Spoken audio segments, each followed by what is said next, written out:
চট্টগ্রামের হাটহাজারীতে ফতেহাবাদ আবাসিক কল্যাণ সমিতির ৯৭ কানি জমি দখল চেষ্টার অভিযোগ উঠেছে স্মার্ট গ্রুপের বিরুদ্ধে। সকালে প্রেস ক্লাবের সংবাদ সম্মেলনে সমিতির নেতারা অভিযোগ করেন, সম্প্রতি স্মার্ট গ্রুপ তাদের অঙ্গ প্রতিষ্ঠান স্মার্ট পলিমার ইন্ডাস্ট্রি লাগোয়া সমিতির মালিকানাধীন ৯৭ কানি জমি অবৈধভাবে দখলের পায়তারা চালায়, দেয়া হয় কাঁটাতারের বেড়া। বিষয়টি প্রশাসনকে অবহিত করলে দখল মুক্ত করা হয় এই জায়গা। এতে ক্ষুব্ধ হয়ে সমিতির নেতাদের বিরুদ্ধে হয়রানিমূলক মিথ্যা মামলা দেয় স্মার্ট গ্রুপ।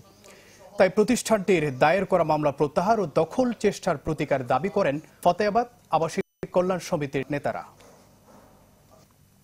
ইউএনও আর উপজেলা চেয়ারম্যানের নির্দেশে এসিল্যান্ড কয়েকজন পুলিশ নিয়ে গিয়ে 11 ফেব্রুয়ারি সমস্ত পিলার সমস্ত 120 কানি তো উচ্ছেদ করা সম্ভব না, ওনারা 60-70টা উচ্ছেদ করেছেন। আমাদেরকে বলেছেন যে আপনারা চাইলে বাকিগুলো উচ্ছেদ করতে পারেন। তো ওনারা এরপর আমাদের বিরুদ্ধে, এই নেতৃবৃন্দের বিরুদ্ধে, প্লট মালিকদের বিরুদ্ধে হয়রানিমূলক এই মামলা করেছেন প্রায় 8-10টা মিথ্যা ধারা দিয়ে। আপনারা নিজেই দেখেন আমাদের প্রমাণিত জিনিসগুলো এগুলো সত্য কিনা। সত্য বলতেছি আমরা, আপনারা সত্যকে সত্য বলবেন, মিথ্যাকে মিথ্যা বলবেন। আমরা প্রশাসনের কাছে আবেদন করব যে এককভাবে তদন্ত করে এই হয়রানিমূলক মানহানিমূলক মামলা যাতে প্রত্যাহার করা হয় এবং আমরা যাতে করে আমাদের জাস্টিসটা পাই।